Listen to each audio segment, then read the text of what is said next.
প্রধান সব রাজনৈতিক দল অংশ না নেওয়ায় হতাশ ইউরোপীয় ইউনিয়ন। Joseph Borrell. বাংলাদেশের নির্বাচন প্রক্রিয়া নিয়ে হতাশ কানাডা সরকারের গ্লোবাল অ্যাফেয়ার্স এর বিবৃতি। বিস্তারিত থাকছে এনআইপি নিউজে।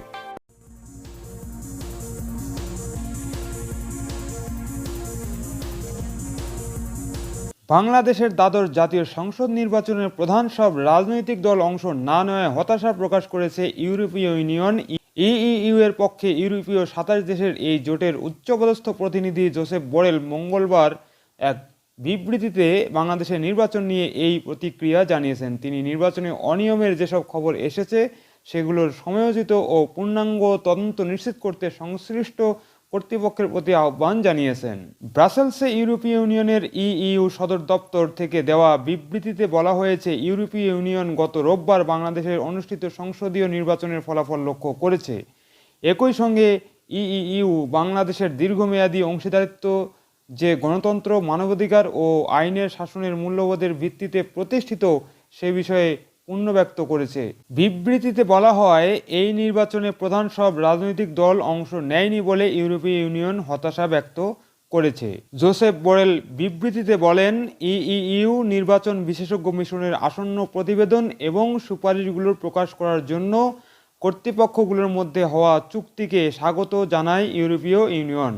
স্বচ্ছতা ও জবাবদিহির একই চেতনায় আমরা নির্বাচনের অনিয়মে যেসব খবর এসেছে সেগুলোর সময়োচিত ও পূর্ণাঙ্গ তদন্ত নিশ্চিত করতে সংশ্লিষ্ট কর্তৃপক্ষগুলোর প্রতি আহ্বান জানাচ্ছি।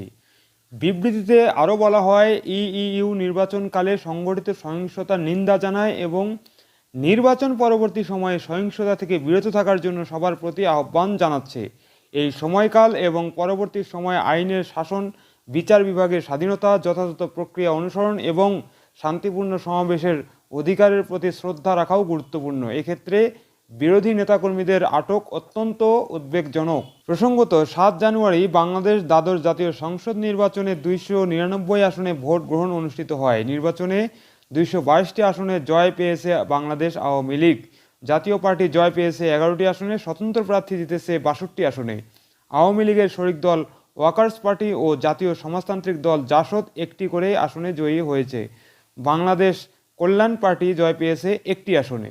এদিকে বাংলাদেশে অনুষ্ঠিত জাতীয় সংসদ নির্বাচনের আগে থেকেই অবাধ, সুষ্ঠু ও নিরপেক্ষ অংশগ্রহণমূলক নির্বাচনের তাগিদ দিয়ে বিভিন্ন সময় নিজের অবস্থান জানিয়ে এসেছে বিদেশি বন্ধুরাষ্ট্রগুলো।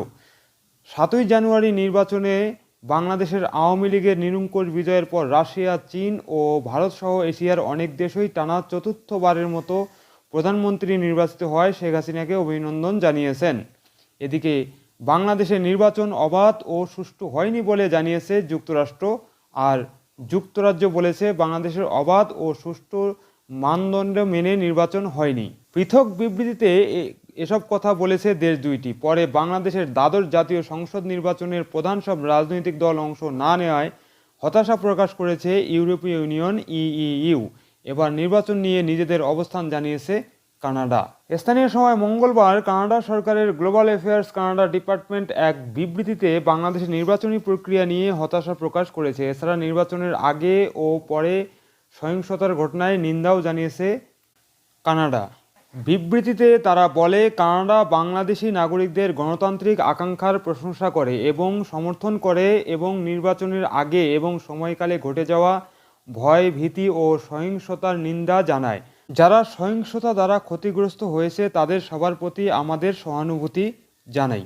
বিবৃতিতে আরও বলা হয়, কানাডা তার হতাশা প্রকাশ করে যে এই নির্বাচনী প্রক্রিয়া গণতন্ত্র ও স্বাধীনতার মূল নীতি থেকে ছিটকে পড়েছে, যার ভিত্তিতে বাংলাদেশ প্রতিষ্ঠিত হয়েছিল এবং গণতন্ত্র, মানবাধিকারের সম্মান এবং মৌলিক স্বাধীনতার দিকে এগিয়ে যাওয়ার জন্য সব পক্ষের সঙ্গে স্বচ্ছভাবে কাজ করার জন্য সংশ্লিষ্ট কর্তৃপক্ষকে আহ্বান জানিয়েছে, যা বাংলাদেশের জনগণের স্বার্থের সঙ্গে সংগতিপূর্ণ।